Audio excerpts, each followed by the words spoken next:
বিধানসভাত জয়াই অসম বনাম ভাৰত মাতা কি জয়।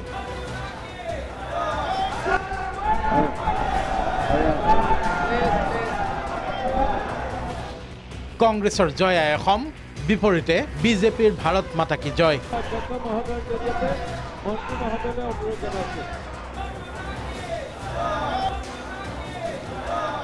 শাসক বিৰোধীৰ জয়ধ্বনিত উত্তাল সদন। বিধানসভাৰ শীতকালীন অধিৱেশনৰ প্ৰথম দিনটোতে বিৰোধী কংগ্ৰেছ আৰু AIDFৰ প্ৰতিবাদে এক প্ৰকাৰ অস্বস্তিত পেলালে শাসকীয় বিজেপি মিত্ৰজোঁট শিবিৰক।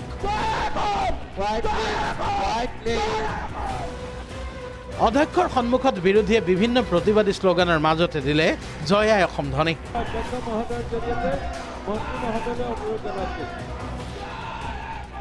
অধিক আগ্ৰাসী ৰূপত বিধায়ক ৰূপজ্যোতি কুৰ্মী।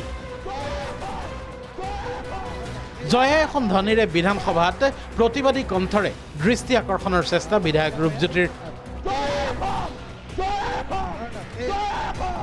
আজি অসমবাসীয়ে যে প্ৰত্যক্ষ কৰিলে যি সময়ত ইয়াতে নিমাত থাকিব পাৰিলেহেঁতেন, সেই সময়ত যি সময়ত আমি জয় অসম কৈছিলোঁ সেই সময়ত ভাৰত মাতা কি যে এয়ে কৈ পেলাই অসম আই মাতৃক অপমানিত কৰিছে বুলি আমি ধাৰণা কৰিছোঁ। তেওঁলোকে এতিয়া নিজকে মোদীৰ মানে আস্থাভাজন বা কেন্দ্ৰ চৰকাৰৰ আস্থাভাজন মন্ত্ৰী দুটা এতিয়া খালী হৈ আছে, সেই কোনোবাই মন্ত্ৰী পাওঁৱেই নেকি ভাৰত মাতা কি যে ক'লে, সেইবোৰ মন্ত্ৰী পোৱা আশাতে কৰিছে চাগে।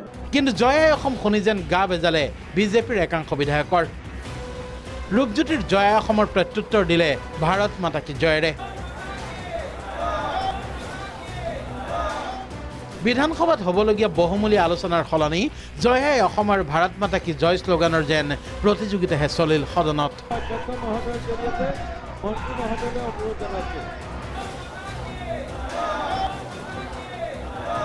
এইবাৰ বহুবল্কী মন্ত্ৰী চন্দ্ৰমোহন পাটোৱাৰীয়ে এখোপ ওপৰলৈ গৈ কৰিলে অদ্ভুত দাবী।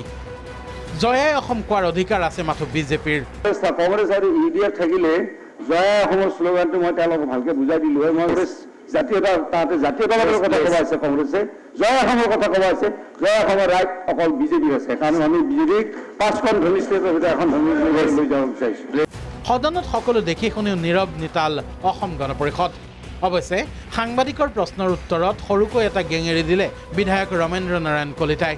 সেইটো ৰাইজে জানিব, ৰাইজেতো গম পাব কাৰ অধিকাৰ আছে কাৰ নাই।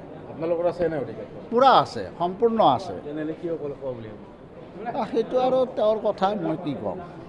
পিছে জয়াই অসম হওক বা ভাৰত মাতা কি জয়ে হওক, শাসক বিৰোধীৰ জয়ধ্বনিৰে উত্তাল কৰি গ'ল বিধানসভাৰ শীতকালীন অধিৱেশনৰ প্ৰথমটো দিন।